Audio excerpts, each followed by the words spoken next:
everything revolved around William and Harry. A role that was both her destiny and her greatest achievement. Diana completely changed royal motherhood, completely turned it on its head. But Diana was from a broken home. Diana was brought up in a very unhappy household. It was cold, it was miserable. And the odds were stacked against this shy nanny right from the start. Married into a family firm shackled by tradition, with a husband ill-prepared for fatherhood. Charles, basically brought up by nannies. A princess who was never afraid to break royal protocol. She was setting the standards for her children. Desperately trying to provide a normal childhood to two extraordinary boys. Diana always wanted them to have a normal as upbringing as possible. As her marriage unraveled on the world stage, she fought to protect her children from the press. I hope you can find it in your hearts to understand and to give me the time and space that has been lacking in recent years. How did Diana create a revolution in royal motherhood? We examine the secrets behind her unique parenting style and ask how her sons have learned to live with the tragedy of her loss.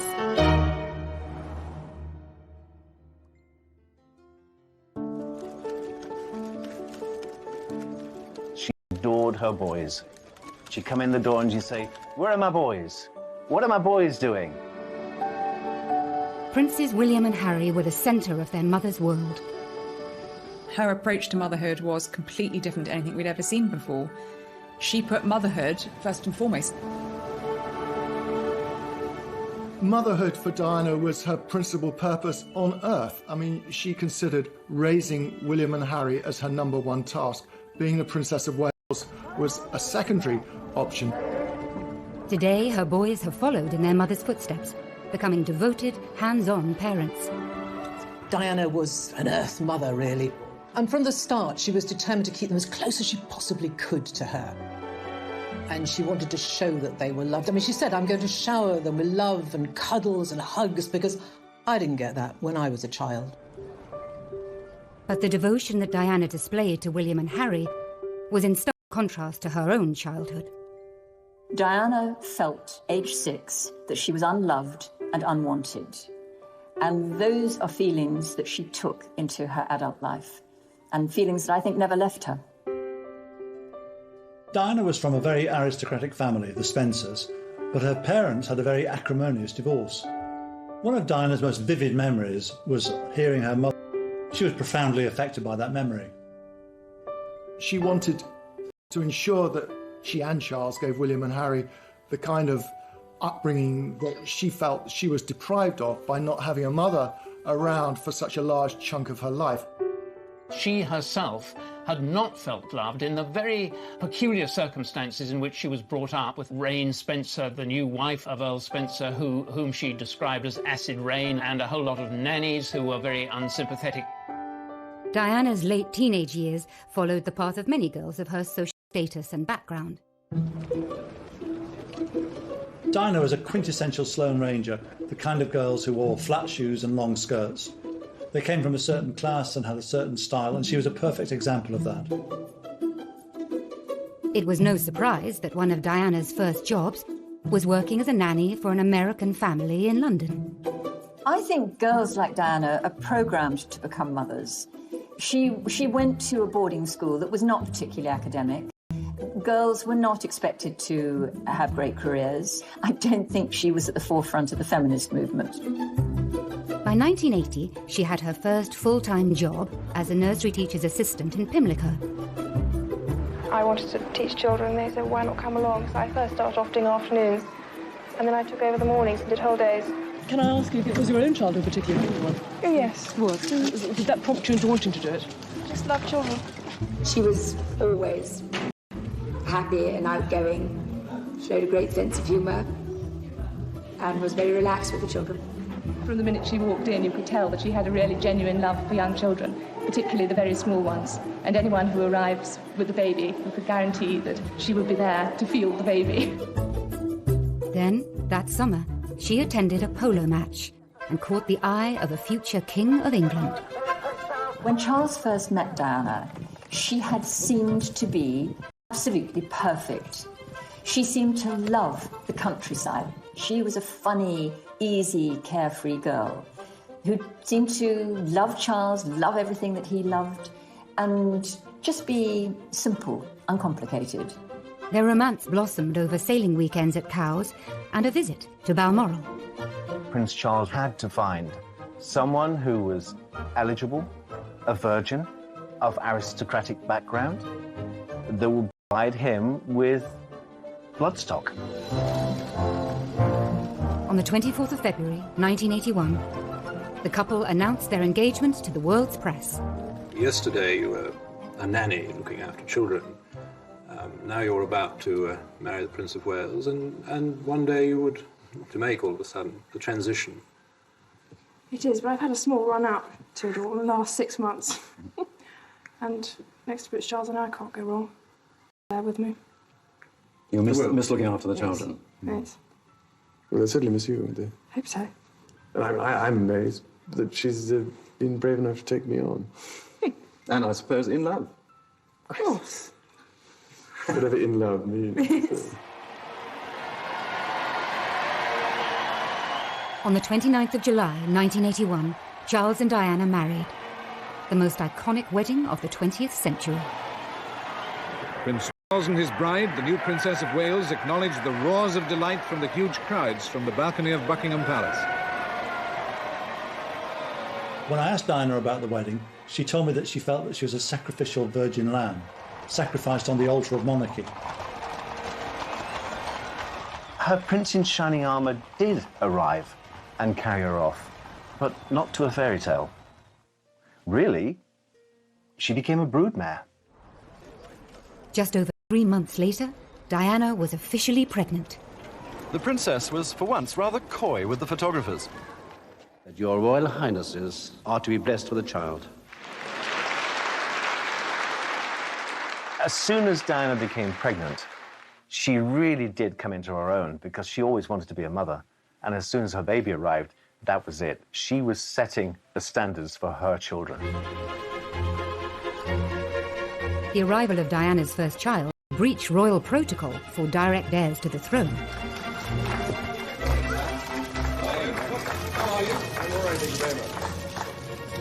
Diana was the first to give birth in a hospital. That was unusual at the time. But this was the beginning of change within the royal family. Diana, from the start, was doing things in her own way, and that was a different way. The Queen. It was the moment the crowd were waiting for. He smiled and waved to them. They cheered back. The Queen had given birth at Buckingham Palace, and that was considered the norm in those days. This was a surprise for the royal family when the royal surgeon was told that he wasn't to deliver the baby, and someone else would. 1-0 to Diana. Diana had broken the rules and won. But she was soon to discover that being a royal mother would become a series of battles that would ultimately end in all-out war.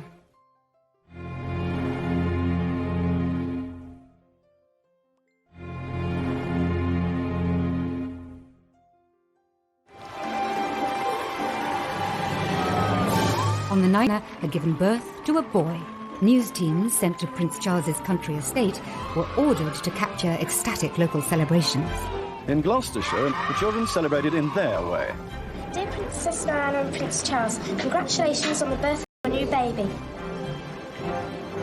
Her number one job was to produce an heir to the throne, and if possible, a boy. And that's precisely what she did. They were both very, very happy when their son was born. You know, that was a real boost. Charles could not have been happier. Charles and Diana's new baby was now second in line to the throne. They have been saying, well done, Charlie, let's have another one. On the programme of events. Bloody hell, give us a chance. Have you thought of a name yet, sir? Have you thought of a name yet? No, we thought of one or two, Is the but princess well? a bit of an argument about it.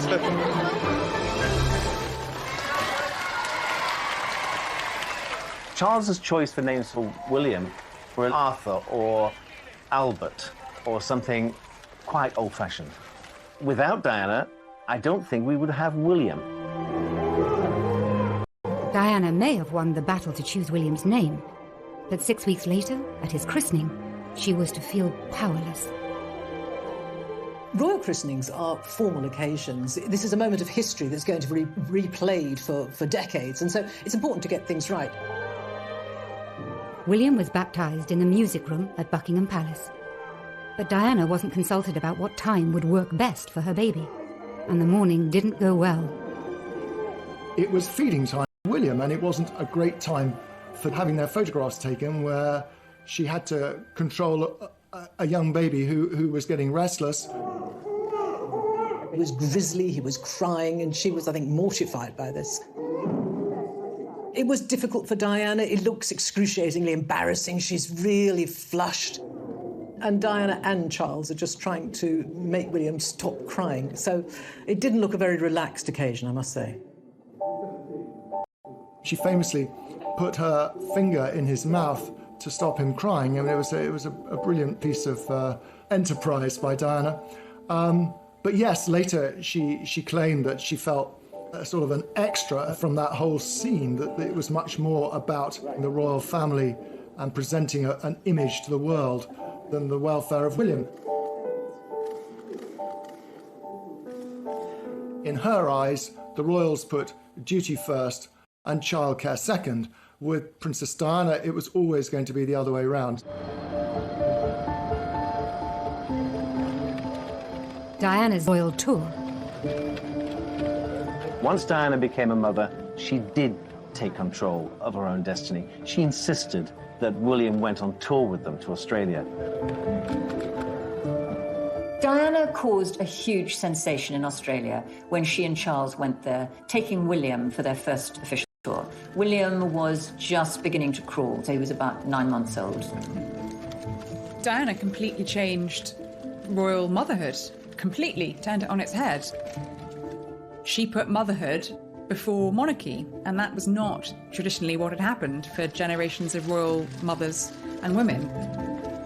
Ladies and gentlemen, this evening I couldn't possibly stand here and speak without mentioning our small son, William. I hope that his presence here has helped to provide that family feeling, which I know my wife and I feel is so important. For Charles, Diana's hands-on approach to mothering was worlds apart from his own upbringing. Charles really didn't have an ideal role model as a family, because his mother, though I'm sure the Queen loved him very much, was away working for so much of his young life. I think he was only 4 when his parents went on a 6-month tour of the Commonwealth, and he was left with the grandparents and with the nannies. From Lime Street to Euston, where the Queen with Princess Margaret and Prince Charles were waiting. Charles came to greet his mother after her return from a long tour abroad. And it was as though he was part of a delegation meeting the Queen, instead of being her son, whom she hadn't seen for such a long time. So rather than kissing him and hugging him and showing human emotion, the Queen felt that she had to shake hands with him. And in a way, that's who the royal family are. They don't show their emotions in public. Both the Queen and the Queen Mother came from a very different world.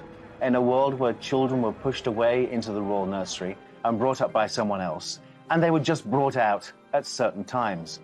Prince Charles and Princess Anne famously had a life up in the royal nursery, so very rarely did the Queen see them. They'd be brought down at tea time. A tartan rug will be spread on the floor with a few toys, and children are placed very nicely so that Granny can have 5 minutes with them. Diana broke the royal mould in the sense that she dispensed, to some extent, with the whole nanny state. She breastfed her children, she put them to bed herself, she Prince of Wales decided to provoke some action, first with a handkerchief and assorted noises.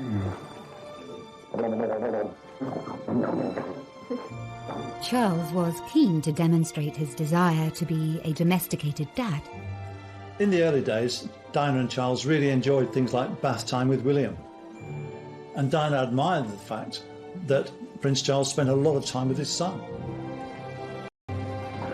Charles understood the need to love. He did love. He understood the need to be secure. But again, I just don't think he didn't have the role models. I think it was Charles especially saying he handled it well.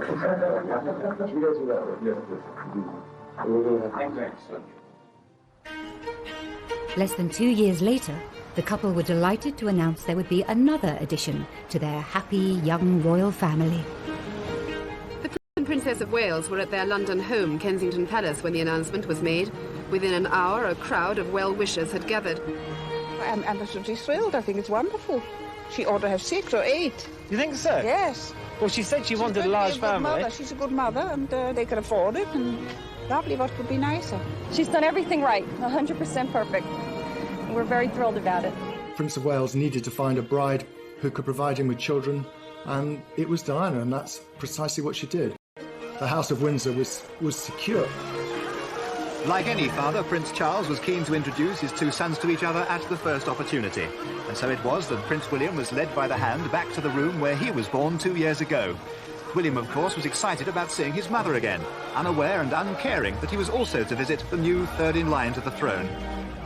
Prince Harry was born on the 15th of September, 1984. The tiny bundle in the white shawl was receiving his first sights and sounds of the outside world. But from the glimpse we saw of him, it appeared he was fast asleep.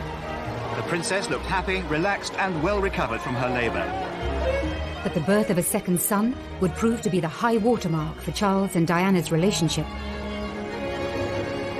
During her pregnancy with Prince Harry, Diana told me that she's had the happiest time with Prince Charles.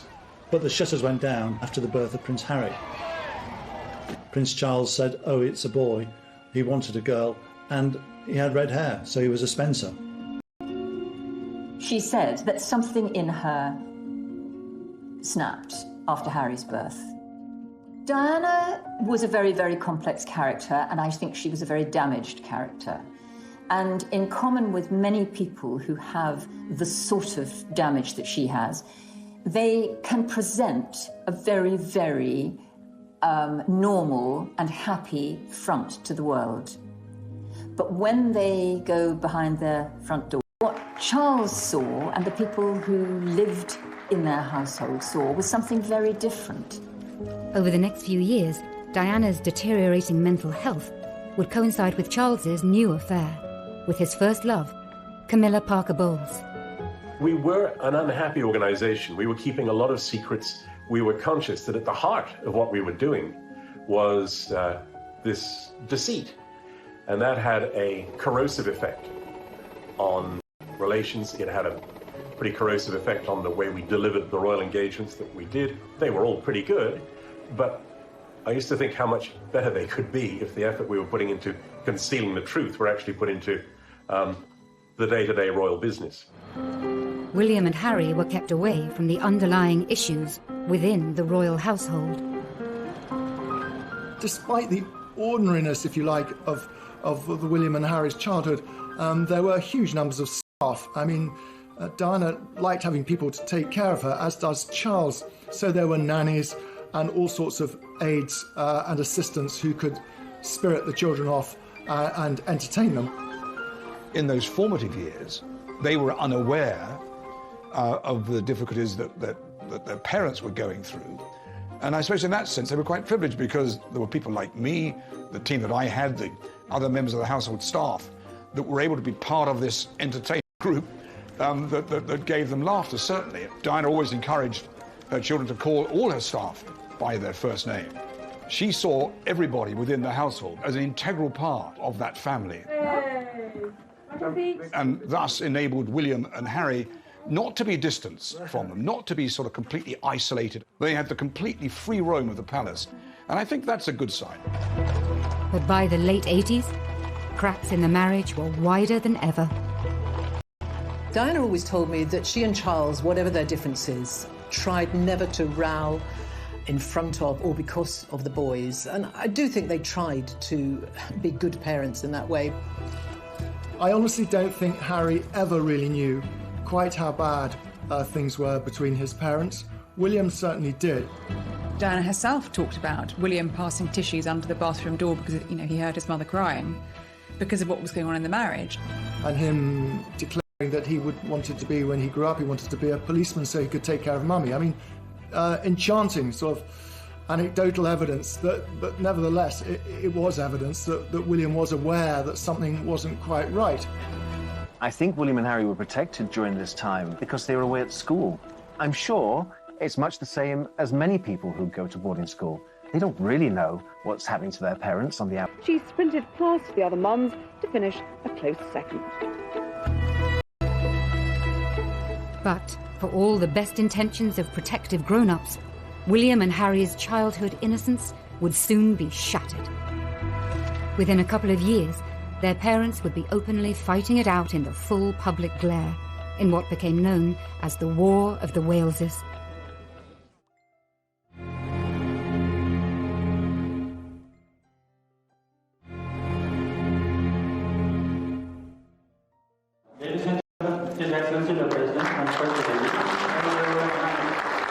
In 1992, Charles and Diana toured India and Korea. It proved to be a PR disaster. Diana appeared to be reveling in revealing the cracks in her marriage, with missed kisses, isolated photo calls, and moments of misery. In the UK, a series of newspaper stories had created a tabloid feeding frenzy. The scene is now set for a major circulation war between the tabloid newspapers, at the very centre once again, the private lives of the Prince and Princess of Wales. Now the boys were older, more aware. The breakdown of their parents' marriage could no longer be hidden from them. It was very difficult for William and Harry to have to listen to their parents' marriage disintegrating in public. It must have been a nightmare for them. The Queen was forced to step in, and by the end of the year, the boys' parents decided to formally split. The separation was announced by the then Prime Minister John Major. It was a very defining moment for the entire world to see. It is announced from Buckingham Palace that, with regret, the Prince and Princess of Wales have decided to separate. Their Royal Highnesses have no plans to divorce, and their constitutional positions are unaffected. This decision has been reached amicably, and they will both continue to participate fully in the upbringing of their children. I think the boys were very unhappy and sad when they separated, but they knew it was coming. I mean, Diana told them, and Charles spoke to them too, about what was going to happen. So during the week, the boys would still be in their same bedrooms at Kensington Palace, and every weekend they would then go to Highgrove for the weekend anyway, and that sort of routine carried on. And at one stage, one of the boys said to Diana, actually they were now getting double everything because they got 2 holidays, 2 skiing holidays, 2 summer holidays. And of course they were sad, but William certainly realised that his parents just no longer could live under the same roof. I think Harry said he didn't see enough of either of his parents because they were constantly shuttling between the two as the separation happened. They both saw a lot of things that a lot of young children aren't... Public and private pain that her boys were exposed to. Diana then made a shock announcement, inspired in part by her desire to give more time to her children, away from the spotlight. When I started my public life 12 years ago, I understood the media might be interested in what I did. Clearly, Diana had snapped at that point, feeling that the media were intruding on her privacy, but more importantly, on the privacy of her children. But I was not aware of how overwhelming that attention would become, in a manner that's been hard to bear. She felt if she retired from public life, it would give her breathing space. Time to be with William and Harry, time to repair her relationship with them. I hope you can find it in your hearts to understand and to give me the time and space that has been lacking in recent years. Of course, her focus was going to be very much on the boys. I mean, I think she wanted to be around more to perhaps to talk to them, to help them if they wanted it, to discuss their lives. My first priority will continue to be our children, William and Harry, who deserve as much love and care and attention as I am able to give. as well as an appreciation of the tradition into which they were born. A month after her separation from their father, Diana treated William and Harry to a surprise holiday on a remote Caribbean island. We arrived on the island of Nevis, free of the press for 2 days. She was there with 2 friends of hers that had their children. She'd sort of, picked up 2 roaming children within the hotel and said, "Look, come and play with my sons." They were the same age group. She became the sort of the Pied Piper of Nevis for a while, just gathering in these people from this small plantation inn. I've always said that this holiday with Diana's friends was probably one of the best holidays that she'd actually had. This is a rare glimpse of the real Diana, seen here with 8-year-old Harry, now removed from the restraints of royal protocol and hidden from the gaze of the press. Diana is free to be the fun-loving, hands-on mum. This was a new chapter for Diana as a mother. She and Charles were now modern co-parents, sharing the duty of raising their sons. They got very used very quickly to having these 2 lives, one life with Diana and one with Charles. But of course they were as devoted holidays, and they loved being with the rest of the royal family and doing all those things they did. Now that she was on her own, Diana sometimes treated William and Harry more like confidants than sons. She treated them as equals. And in many ways, they were adults before they should have been. Because of the trauma they've been through in their lifetime, they grew up very quickly. Diana was a very, very loving mother. There is no doubt about that. But I do think that she perhaps shared too much of her personal problems with them. They were children, and I think it's very difficult for a child to see a parent's raw emotions. William once very shrewdly observed about being with Diana that there's always a crisis with Mummy and things are much calmer with Papa. Yet there was one area of her life that Diana was determined to keep private from her sons. I think Diana would have trodden very carefully when she was introducing new men into the boys' lives. I think that was always uppermost in her mind. And I think many of her relationships were secret. She tended to conduct these relationships when the boys were away at school. She was very conscious that it would be difficult for William and Harry if there was a strange man around the house. And that actually didn't happen very often. 1 or 2 called in when the boys were there, but she treated it in a fairly light-hearted way, and the children didn't get confused by it. But when a new woman came into her sons' lives, Diana was anything but light-hearted. In 1993, Charles hired Tiggy Leg Burke as a nanny to the boys.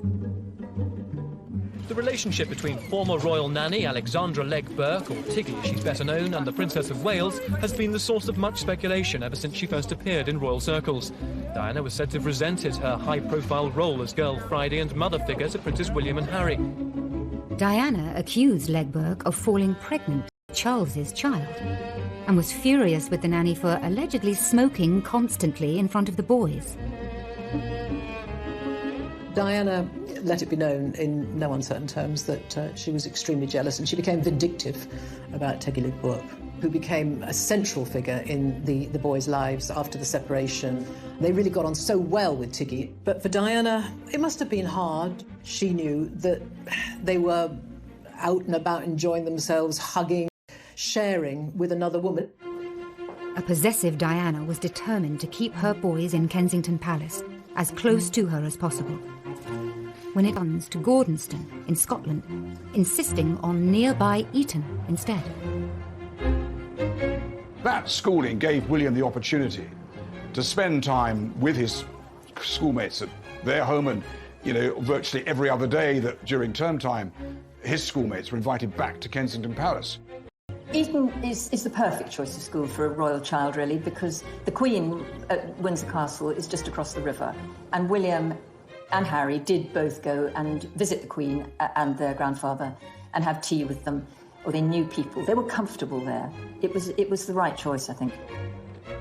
But just as life seemed to be settling for the boys, a new round of public warfare broke out between their parents. Then there were the television programmes. This time, the headlines were of their own making and took the War of the Waleses to a whole new level. First, Charles was interrogated into confessing his infidelity by Jonathan Dimbleby on ITV. Did you try to be faithful and honourable to your wife when you took on the vow of marriage? Yes, absolutely. And you were? Yes. Until it became irretrievably broken down. Then Diana rubbed salt into old wounds a year later, when Martin Bashir made the scoop of the century on BBC One's Panorama. Do you think Mrs. Parker Bowles was a factor in the breakdown of your marriage?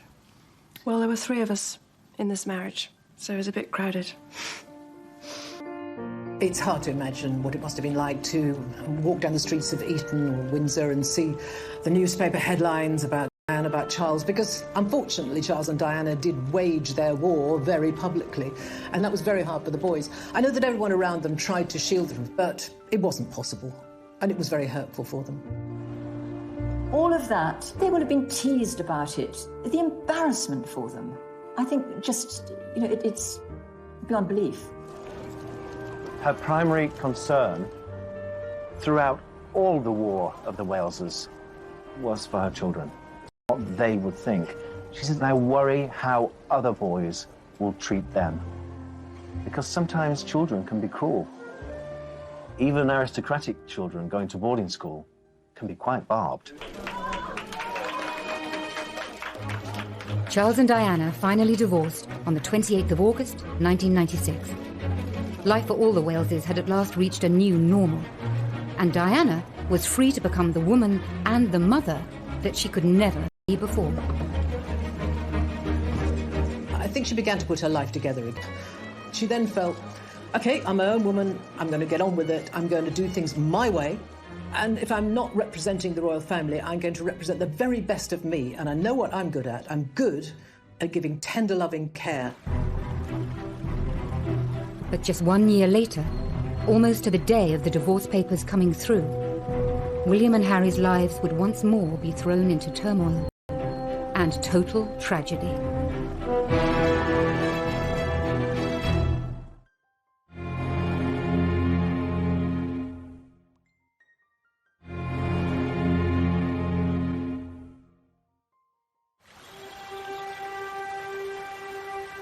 On the 30th of August, 1997, a 15-year-old William and a 12-year-old Harry were enjoying the annual summer break with their father at Balmoral.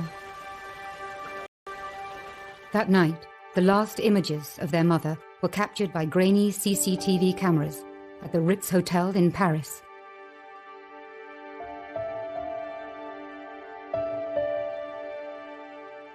Imagine what it's like being a fairly young boy and your mother dies very, very suddenly, very, very dramatically.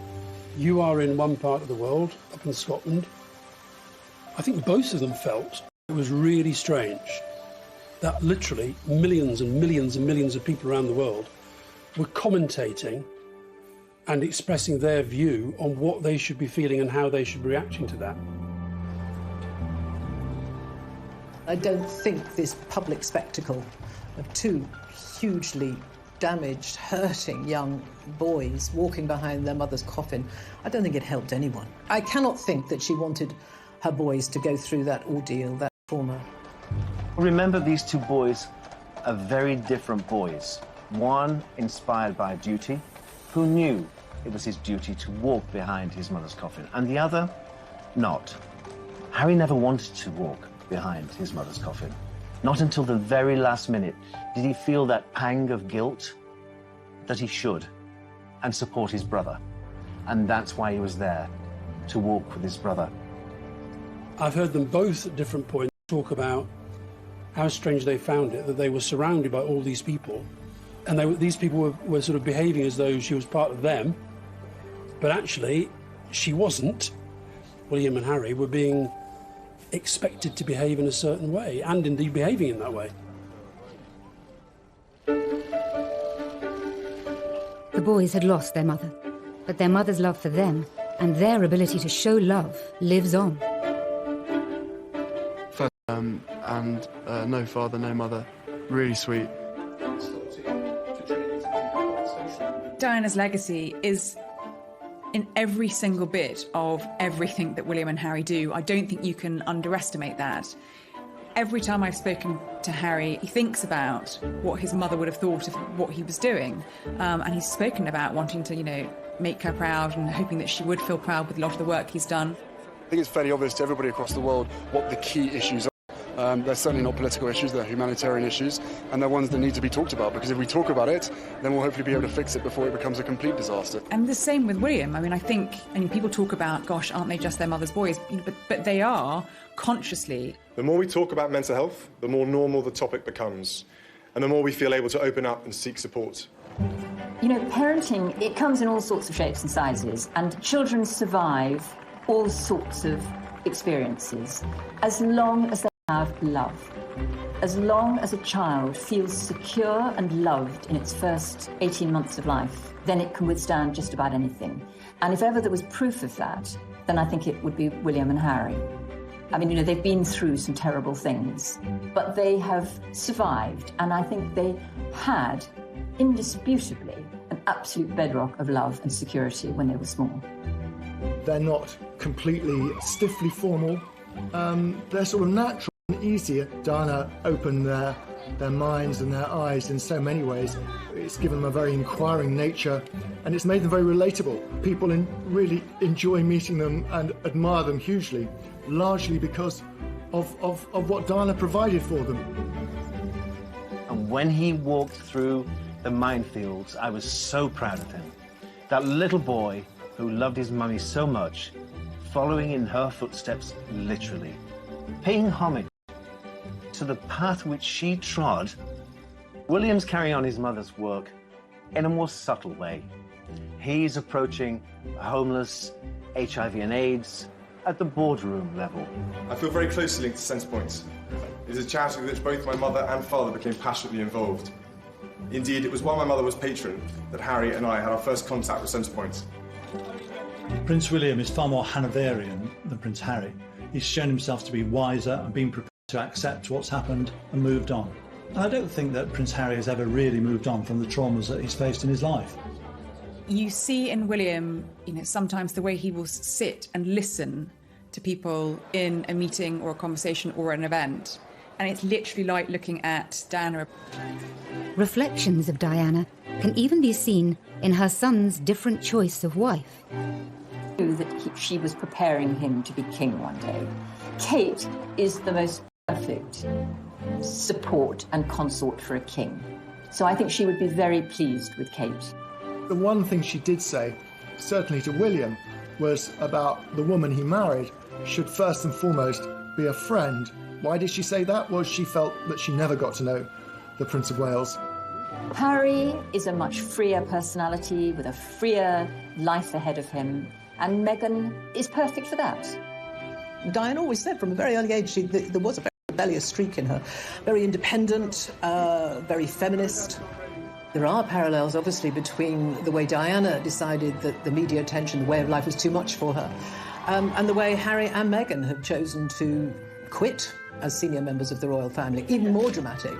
And I think that Harry is replicating his mother's footsteps there and saying that it isn't the way of life for me. I think Meghan is the one who has possibly taken an objective view and given Harry a way out that he was looking for before Meghan, but hadn't conceived possible.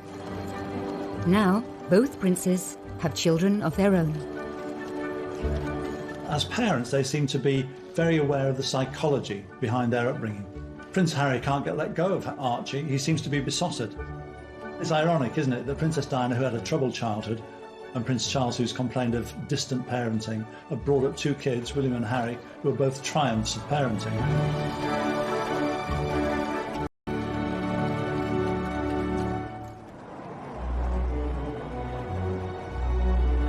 As a mother, Diana was loving, fun, and completely devoted, changing the royal family in ways that we are only now beginning to understand.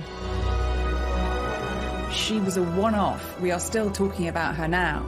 Diana completely changed royal motherhood. She put motherhood before monarchy.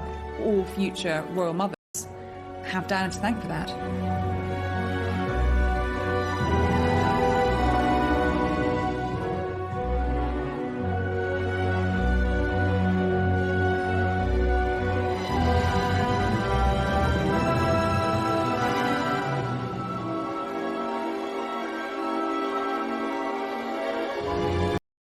Boarding school that was not particularly academic.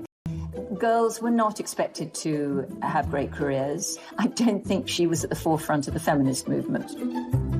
By 1980, she had her first full-time job as a nursery teacher's assistant in Pimlico. I wanted to teach children. They said, why not come along? So I first started off doing afternoons, and then I took over the mornings and did whole days. Can I ask you, was your own childhood particularly difficult? Oh, yes. What? Did that prompt you into wanting to do it? I just love children. She was always happy and outgoing, showed a great sense of humour, and was very relaxed with the children. From the minute she walked in, you could tell that she had a really genuine love for young children, particularly the very small ones. And anyone who arrives with a baby, you could guarantee that she would be there to feel the baby. Then, that summer, she attended a polo match and caught the eye of a future King of England. When Charles first met Diana, she had seemed to be absolutely